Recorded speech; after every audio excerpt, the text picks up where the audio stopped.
Në një kohë kur flasim për krizë punëtorësh dhe pakënaqësi nga vendi jonë, ne kemi një shembull sot në Roshnik që do t'ju bëjë ndoshta dhe të reflektoni me veten tuaj. Ai Sholtioni, një diplomat i ardhur nga Roma për të kthyer në një oazë Roshnikun, e them me të vërtet një oazë sepse ai tregon se një punë e devotshme jep dhe frytet e duhura në punë. Për më shumë do na i tregoj Oltioni. Oltion, përshëndetje, kënaqësi që jemi ne sot. Oltion, unë doja ta nisja se çfarë po bëni konkretisht në Roshnik. Atëherë, ideja ka lindur qerët, sepse babai ka pas qenë gjithmonë punuar me njerëzit, ka pas i mullim, dikur gjyshi me ujë, dhe pasi mbaroi këtë mullirin, mullirin, dhe i lindi ideja, për fabrikën e vajt, duke shtuar, duke parë dhe prodhimin që po shtoheshin dhe bimët, edhe varietetet po nga më të ndryshme po vjeshin, edhe lindi ideja, po merita është e babait, domethënë. Atëherë ju keni pasur një mulli? Për çfarë? Si funksiononte? Ne kemi pasur një mulli gjyshi me ujë, që luanin gjithë zona këtu, luanin një mulli me ujë, pastaj me korrent, pastaj me fabrikën me linjën e parë. Fabrika linjën e parë kemi montuar diku në rreth viteve 2005-2006. Për atë kohë ishte sepse dhe ulliri ishte më i pakat, të kishim me 12 në orë, kurse par vjet futëm një linjë tjetër me 32 në orë, që të vim në ndihmë fermerëve sepse nuk e përballonim dot. Po trego pak për veten, kush jeni ju, arsimi juaj, se kjo më ka tërhequr tek historia. Në Roshnik, shkollën 8 vjeçare kam bërë në Roshnik, pastaj kam studiuar për pedagogji te Kristo Isaku, 4 vite, pastaj 2 vite e gjys kam bërë shkollë të lartë në Rom, për motive familjare, se edhe mami më ka ikur e re, për motive familjare dhe për motive kishëm dhe kredin dhe shumë gjëra të tjera, detyrova nga 2 ditë në javë që punoja si banakier, punoja nga 16 orë për ditë, vetëm si që të realizoja këtë që kam bërë sot. Tani një diplomat që kthet nga Roma, nuk është e lehtë mendoj për të bërë këtë zgjedhjen. Çfarë ju shtu ju përveç detyrimeve familjare? Kam jetuar diku te 20 vite në Rom, 18 vite, po më bë monotone, se punë, shtëpi, edhe këtu pasaj gjeta dhe gjysmën e jetës, edhe vendosëm që zgjedhja jonë, bashkë me nusën të dy bashkë. Ti e the shumë bukë. Sepse po të rini mandej, kjo do përkushtim, do t'jesh vetë. Ti e the shumë bukur që të lë arsimin dhe t'i kthejmë punës së kraut. Le themi se është një punë krau, shumë e nderuar. Ka qenë e vështirë zgjedhja? Për të ndryshuar, le themi, jetën tuaj. Ka qenë goxha e vështirë, sepse në atë kohë kemi qenë të gjithë, edhe nusja, edhe djali kemi qenë të gjithë me dokumenta, domethënë, dhe i lam edhe bëm të zgjedhje. Ka qenë goxha e vështirë, po nuk bëm pishmend. Ndihem mirë, se unë kam parimin që robi duhet jetojë atje ku ndihet mirë, në ana shpirtërore. Nëse nuk ndihesh mirë, se ti mund të jetosh dhe në Rom dhe në Londër ku duash, po nëse nuk ndihesh mirë me veten, unë këtu ndihem mirë, ndihem shtëpi. Po ma trego me pak fjalë, pse të bën të ndihesh mirë? Po më bën të ndihem mirë sepse nëse unë andej do punoja kamarier, është shumë punë e respektuar, për gjithë ata që unë kam bërë vetë, ose banakieri, po aty do ngelesha. Më kupton? Kurse kështu kam një punën time edhe dua ta shtoj akoma më shumë me ky smet për përgatitemi, duam të bëjmë dhe logon ton, shishen me disa varietete vaj ullirit, sepse kripsi jon dhe zona është shumë e mirë. Jep një vaj shumë me rendiment të mirë dhe shumë cilësor. Plus edhe ne punojmë, gjithmonë kemi pas punuar me temperaturat të ulta. Cili ka qenë ai viti që ti vendose të kthehet? Domethënë prej sa vitesh jeni të fokusuar tek kjo zanat? Si vite ne nga 2006 që kemi bërë impiantin e parë, pastaj unë vetë pse shkoja vija vetëm për sezonin. Kurse nga 2018-19 që unë vendosa pastaj të stabilizohesha. Kur keni filluar të shihni frytet e punës tuaj? Me thënë drejtën, ka diku nga 2018-19 që sepse dhe ulliri më përpara njerëzit vinin dikush vinte me 1 kuintal, 2 kuintal, tani vinë të gjithë kanë kapacitete shumë të larta. Por ndonjëherë keni ndjer presionin e konkurrencës, domethënë mendimin që ndoshta nuk do t'ja dal, se ka shumë prodhim në treg. Shiko. Ndoshta s'do jemi mirë. Unë jam tip që nuk para bëjmë mbrapa në kuptimin që në qoftë se do bëjmë hapin mbrapa, do ta kisha mbyllur fare dhe do isha në Rom sot. Nuk do fakti që si unë dhe gruaja dhe babai ju futëm kësaj pune, edhe njerëzit vinë sepse dinë çfarë produkti marrin te ne. Në fillim po, kam pasur konkurrencë sepse të tjerët punonin me shumë temperatura të larta. Edhe jepnin 1 litër, 2 litra më shumë, por faktikisht ai nuk është vaj. Ato janë lengjra, janë bullendre e quajmë ne. Po, për proceset e punës do flasim pak më vonë, por unë doja të dija, kur ju e bët këtë hapin e madh, edhe nuk është e lehtë që të shkputësh një familje nga emigrimi, se tani po shohim vetëm familje që po ikin në emigrim dhe jo që po kthehen, edhe me 100 sfida që ka Shqipëria ndoshta, por kjo nuk është domosdoshmërisht pika mbi i që ne nuk duhet të kthehemi dhe të investojmë në Shqipëri. Familja juaj ka pasur në një moment që të ka thënë që Oltion, pse u kthyem? Pavarësisht vështirësive familjare, se të gjithë i kalojnë. Ka qenë suportuese domethënë? Jo, nuk ka pasur, jo. Biles edhe motra që jeton andej, më ka thënë se je mirë aty, nuk ka pasur. Me sa rrënjullinje keni nisur biznesin tuaj? Atëherë, ne kemi nisur, kemi kodrën në andej me tanë, e kemi nisur, biles ata janë mbjellë në 2 mishën e mbajmë mend se kemi mbjellë bashkë me baban. Diku me 100 reng, 120 reng. Tani kemi aktualisht vetëm unë personalisht, kam diku te 540 reng të mia. Unë kam në 2-3 vende. Plus se si mua kanë rritur shumë edhe të tjerët, përveç me. Te procesi punës, çfarë lloj varietete shullinj keni kultivuar? Atëherë, çfarë kam unë vetë apo fermerët në përgjithësi? Në përgjithësi zona çfarë pranon, por ju? Zona jonë më shumë është varieteti kripës, që dominon, pastaj është frontoj, ka disa varietete frontoj, ka lecino, ka koronek, ka dhe velagosht, po dominon kripsi më shumë. Çfarë i dallon këto bim nga njëra tjetra, kultivimin e tyre? Po sepse kripsi edhe për mua, për mendimin tim, kripsi dhe koroneku janë ndër dy varietetet që unë i pëlqej shumë.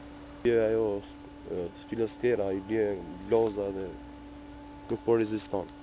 Sa vite, le të themi, duhet të durojmë ne pasi kultivojmë bimën për të marrë frytet ato kokra që ne po i shohim në pemë? Shiko, po besoj se deri në 7 vite, ulliri 5 vite, 7 vite fillon dhe prodhon, bën prodhimin e parë. Kurse 15 vjeç ne e quajmë u bë burr dhe pastaj më thujte, po që t'japi maksimumin duhet. Ulliri janë ulliri 20 vjeçar, për shembull, ku jemi në këtu sot. Sa jetë gjatësi ka një degulli, një pemë ulliri? Një pemë ulliri? Ulliri është shekullor. 5 shekuj, 6 shekuj. Si dini ju të kujdeseni dhe t'i ruani kaq mirë këto pemë? Se duhet është si foshja që duhet ta kultivosh, po dhe ta ruash. Ka gjithmonë pas vjeljes fillon një proces tjetër që bëhet krasitja, bëhet plerimi, dhe duhet spërkatur me gur kali për ta mbrojtur nga plagat e prerjes. Ne sot dua që të demonstrojmë bashkë procesin e vjeljes dhe ne ta nisim nga kjo rrënjë ulliri këtu së bashku. Ndoshta nuk kemi mjetet e dura, po mua më pëlqen që të provoj si me mjete primitive, duash. Ky është varieteti kalignot i Dorës. Është një ulli shumë i mirë. Sa litra vaj mund të prodhoj një pemë? Varet nga varietetet. Për shembull, ky është kvalitet kalignot. Ky arrin 20 deri 25, ka rrezën e vet. Kurse në Vlorë arrin dhe me 28, se ka jodio, ka është. Sa kilogram ullinj mblidhni gjatë ditës? Kur e nisni punën? Çfarë ore? Zakonisht në mëngjes.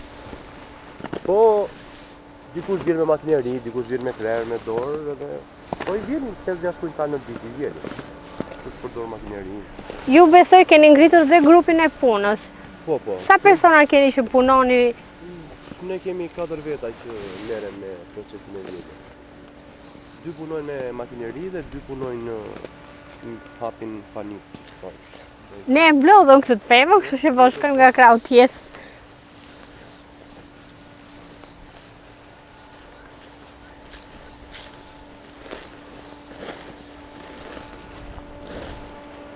Oltion, po ti e ke nderë presionin për të gjetur forca pune? Kjo është shumë e vërtet, është shumë e vërtet, nuk ka me punëtor, nuk gjen dot më. Kjo është problem, është me vërtet një problem shumë i madh që po hasim. Sepse Se nuk është çështje as te pagesa, po nuk e gjen dot. Një zonë si Roshniku që prodhon edhe ruan pjesën e turizmit që ka aktivitet, le të themi, nuk është një zonë e braktisur dhe të jetë vërtet vështirë për gjetur forca pune? Është shumë vështirë. Si a dilni? Po ja, me shoqëri, me mik, me shok, punojmë bashkë me njëri tjetrin, ndihmojmë njëri tjetrin. Pse mendoni që ka ardhur kjo kriza? Për shkak të pakënaqësisë, të pagesës apo? Jo, nuk besoj, sepse kam kuptuar një gjë që po shpopullohemi shumë shpejt edhe s'më vjen mirë kjo. Dhe në çdo familje që vjem, që marrim ullirin janë 2 veta në përshpira, janë pleq, i kanë të gjithë në emigrim fëmijë. Dhe ikja të rinjve ka bërë këtë efekt. Se nuk e ka bërë as pagesa as po thjesht. Ju sa persona keni që bashkëpunoni? Diku tek 4 veta, 5 veta që punojnë këtë fabrikë. Si është rutina e tyre? Kur e nisin punën, pagesa, si variojnë? Rutina fillon me turne, në mëngjes, 8 orësh, mbarojnë turnin, nikin, edhe fillon tjetri, me turne. Mendoni që do arrijë një periudhë që... është punë shumë e rëndë. Nuk është punë me pesha. A mund të bëhet ky proces vetëm me makineri, se të gjithë po themi teknologjia, po unë jam me parimin që jo çdo gjë mund të na zvendësoj teknologjia. E kupton, na duhet forcë pune, njeriu, sepse siç mund ta... Vetëm njeriu nuk e zvendëson dot. Po. Asnjë lloj makinerie. Po... Ju jeni përballë atij presioni? Me thënë drejtën, e kemi shumë pisk për punëtor. Nuk shumë vështirë. Ka ngelur vetëm moshat e rritura. Të ri, një i ri, nuk të vjen të ri aty. Kur ju i drejtoheni le të themi me thirrjen që të vinë dhe të punojnë pranë jush, si është përgjigjja e një të riu? Nuk kanë dëshirë për të punuar apo? Nuk e preferojnë këtë lloj pune. Nuk e preferojnë, duan gjëra më të thjeshta, ai preferojnë më mirë të pinë një kafe se sa të vinë të punojnë. Po pse? Ju jeni vetë një njerëz që jeni kthyer dhe po kultivoni ullinj. Mendon cili duhet të jetë shembull ose përgjigjja që duhet t'i japim ne? Përgjigjja ime është që të rinë duhet të punojnë, se nuk është aq e lehtë jeta si duket. Se pa punë nuk shkohet nga asnjë anë. Tani të kthehemi tek puna jonë. Kur ju e kuptoni që një ulliri është bërë, është pjekur për vaj ose për të konsumuar? Ulliri që ne po vjelim tani, ky ka arritur në gjysmë pjekjen teknike, quajmë ne, kur fillon dhe bëhet larush, domethënë gjys jeshil, gjys i zi. Edhe ne me këtë lloj ulliri, po ta bëjmë, që ka shumë rëndësi ta vjelim sot dhe duhet ta çojmë në fabrikë që ta bëjmë, ne përfitojmë një vaj ekstra të virgjin. Edhe sidomos kalinjoti që ka numrin shumë të lartë të polifenoleve. Edhe nxjerr një vaj, nëse kripsi ka një numër të caktuar polifenolesh, ky ka 10 fishin më të lartë, kalinjoti. Tani mua më lindi një kurështje. Para se ti të marrësh iniciativën për të kultivuar një bim, a duhet edhe ta kuptosh si funksionon? Domethënë ti ke marrë disa informacione konkrete që çfarë duhet të bëjmë, spërkatje, si të tjenë, domethënë apo i ke mësuar nga përvoja? Jo, këto i kam mësuar nga përvoja, me thënë drejtën, por unë doja... Se ju përmendë disa terma që ndoshta edhe ne të tjerë nuk e di. Vetëm sa më pak pesticide, edhe po pati mundësi vetëm organik, që të dali edhe nuk ja sugjeroj asnjërit mos ta bëj tokën me Roundup me këto gjëra kështu, sepse del dhe në analizat e vajit dhe nuk ikën. Po ti si ke të rezistuar këtij tundimi, sepse e kupton kur prodhon pesticide, mendoj që do më fitosh më shumë sasi dhe më shumë lek. Mendoj që është zgjedhje gabuar. Fermerët duan informuar, Se në qofse do ta bëj si them unë, ai 1 litër vaj mund ta shesi edhe 10.000 lekë, edhe do ta shesi goxha mirë. Po se tjetër e pagon, vinë njerëzit aty, po e duan cilësor. Nuk e duan se nuk mund ta mbash ullirin nga momenti që ne pusim të kokrën. Po. Fillon procesi i dekompozimit, i fermentimit. Dhe ai dekompozohet. Nëse ne ta mbajmë sot, nesër pas nesër, fillon dhe fruti vetë dekompozohet. Ju do me thënë këtë që sasi që e mblodhëm ne shkon direkt në fabrik? Duhet të shkoj brenda 24 orëve, maksimumi 48 orë. Duhet të bëhet vaj.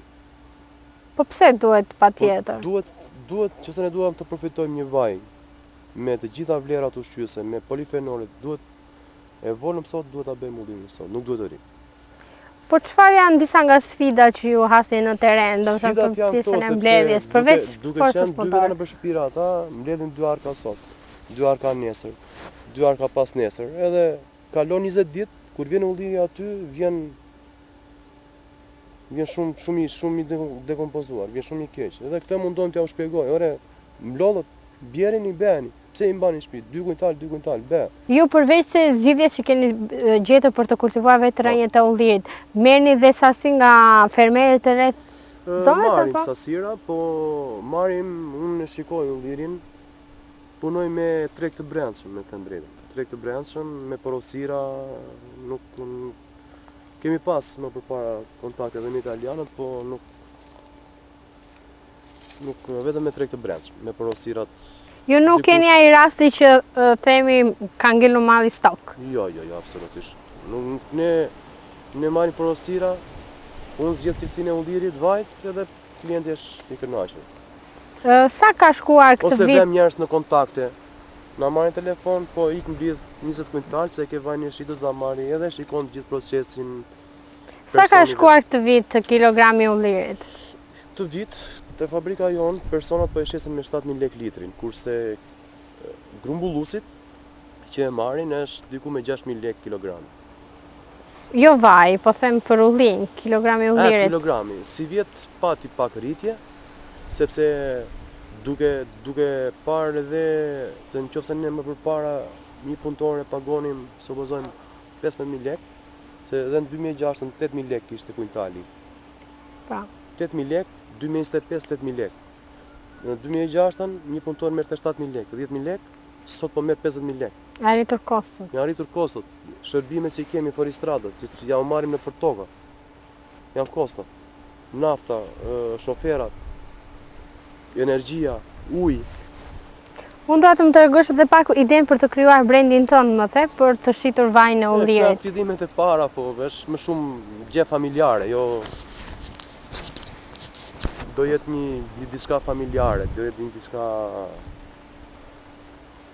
për testimin e vajt ullirit, këto gjëra është kështu. Sepse Roshniku tani është goxha i vizituar dhe nga turistat dhe këto. Edhe kemi një hedhur idenë për të bërë një diçka të dur me turistat, me guidë të vogël kështu. Tani nga pak, se unë shumë më pëlqen gjithmonë nga pak. Edhe fakti që kjo zonë është shumë e populluar nga turistët dhe kjo dihet. Ne kemi agroturizmin poshtë, kemi bujtina të tjera. Ju kontaktin me turistët sa keni, domethënë interesi i tyre si është?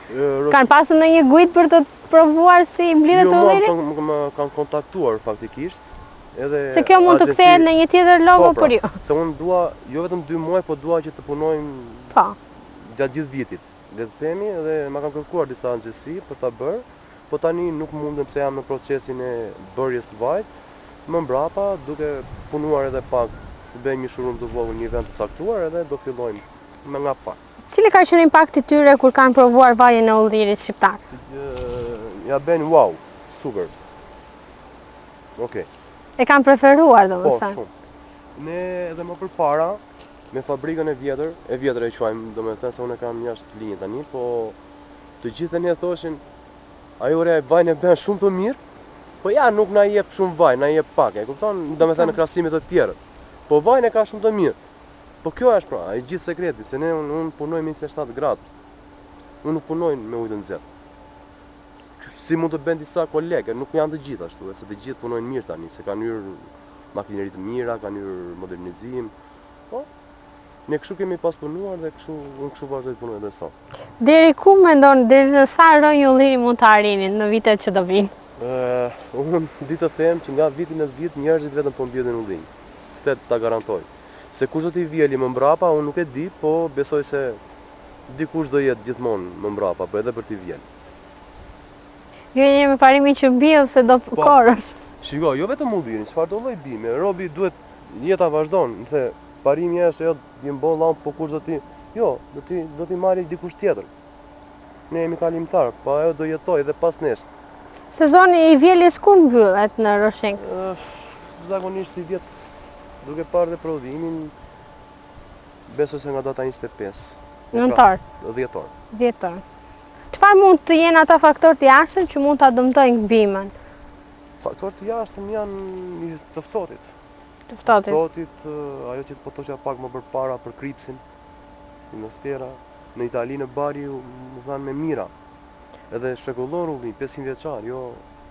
Keni filluar që të tregtoni për vitin 2025 fajin e ullirit? Akoma jo. Thjesht, që po thoshja më përpara, vetëm ne punojmë vetëm me porosira, sepse nuk e kemi kapacitetin dhe likuiditetin për të bërë rapin aq të madh, sepse këto janë hapa që duhen menduar shumë mirë. Ne gjithmonë nga pak, kur ta shohim të arsyeshme, do punojmë shumë fort edhe me fermerat, po duhet edhe ata ta dëgjojnë pak se s'mund ta bjen. Unë nuk e kam qef ullirin e tej pevull. Unë e dua o të jeshil ose gjysmë pike teknike, siç e vonin. Tani që ne mbaruam procesin e parë të vjeljes, unë do të më tregosh pak se në momenti që ti e çon në fabrikë. Po. Do shkojmë bashkë te fabrika? Po. Le të shkojmë.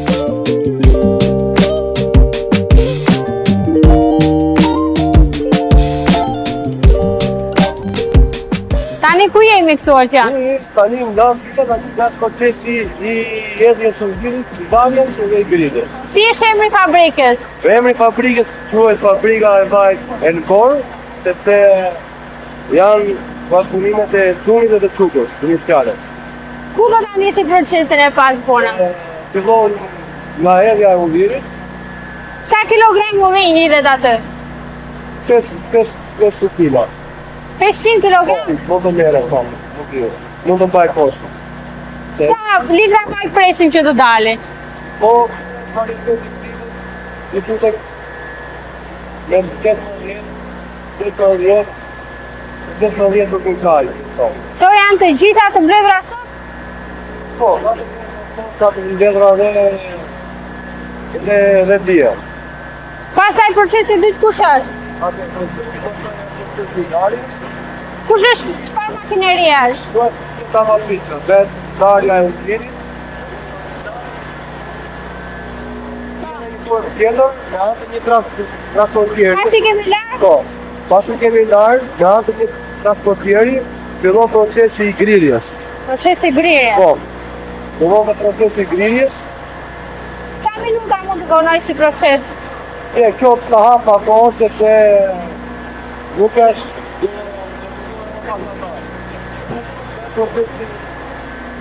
Ka procesi? Kjo është tu bje pasi brumje grirë, bje tu, dhe me andë një pompe, një kemi patar, ne dusim vasën. Ky është ulliri i grirë? Kjo është ulliri i grirë, po. Se kjo një vajtë. Po, makineri çfarë janë? Po, u tani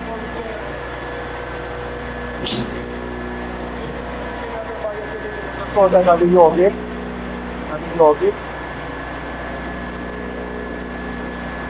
Sa minuta zgjat Atëherë, kjo është procesi shumë i rëndësishëm. Pse është i rëndësishëm? Kjo është procesi homogenizimi quhet, ose paska e ta në mënyrë popullore, tu prumi prodheri me 30 gradë, nga 20 deri 25 minuta deri në 1 orë. Deri në 1 orë. Ka që me çfarë lloj temperature? 29 vjet, s'duhet ta këndoj pas 10 vjet. Asjetri. Pastaj ku shkojmë? Faza tjetër. Në anë një kohë po prap, kemi shumë dekant. Kjo darja është me 3 faza. Gosat e ullirit për vaj, gara tik, Pas këto ndahet, kalon në një proces tjetër, një proces final. Finale. Separator. Firja. Filtri. Është filtri dhe këtu kemi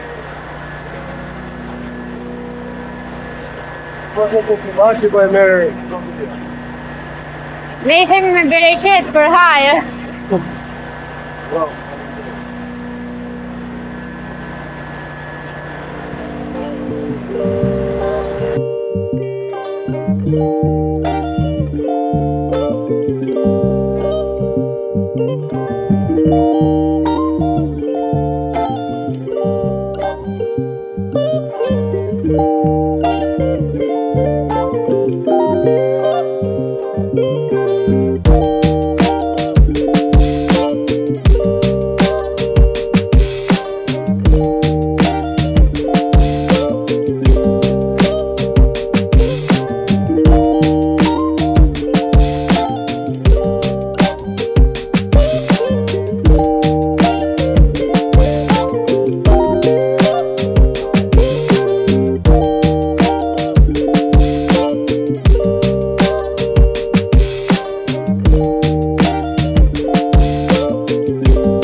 Jashtë fabrikës, ne do të testojmë tani vajin e kripsit, më të mirin e roshnikut. Edhe Olti do më thot 2-3 gjërat e vogla se çfarë duhet të dallojmë për një vaj të mirë. Ky është vaji sa po bërë. Ne e pam, e morëm. Tani, të dallojmë një vaj të mirë, ne duhet ta anuzojmë, duhet I marrim më herë.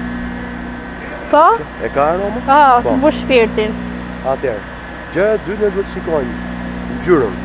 Nëse ngjyrën e ka të jeshile, ka të korpoze, ka të mirë, do të thotë që është edhe e treta, ku do ta pim, duhet të ndjejmë këtu një pickim pak të lehtë edhe një retrogusto pak të hidhur. Dhe ky është produkti. Po nëse sepse ka shumë raste kur është I hidhur ne e distancojmë si vaj. Jo, duhet të jetë amaro. Duhet të djegë apo jo? Amarecën dhe pikantecën. Okej. Kjo është që dallon vaj ekstra I virgjin nga një ulli, ai që po të thotë më përpara, nga një ulli I pjekur nuk del ky lloj vaj. Po kur vaj del vaj I ëmbël. Kur vaj del pak në ngjyrë më të errët. Jo. Është varieteti I ullirit. Prandaj ndahet vaj në kategori. Ne kemi kategorinë ekstra të virgjër, I virgjër, vaj ulliri dhe vaj lampante, ai që bëhet një anar. Ekstra I virgjër është ky. Ekstra. I virgjër kush ishte? I virgjër kur ai fillon dhe nxihet ulliri 80% e ka më të nxirr se sa pastaj I virgjër, pastaj I zi është olio d'oliva. Olio do të thënë vaj ulliri. Vaj ulliri. Është del I verdh, del I ëmbël. I ka humbur ato vlerat. Pastaj ai anarit është lampante, është del I bardh fare. Do thënë ne duhet të zgjidhim gjithmonë këtë lloj ngjyre. Unë ju sugjeroj të gjithë vetëm nga ky. Gëzuar Oltion, bereqet paçi gjithmonë.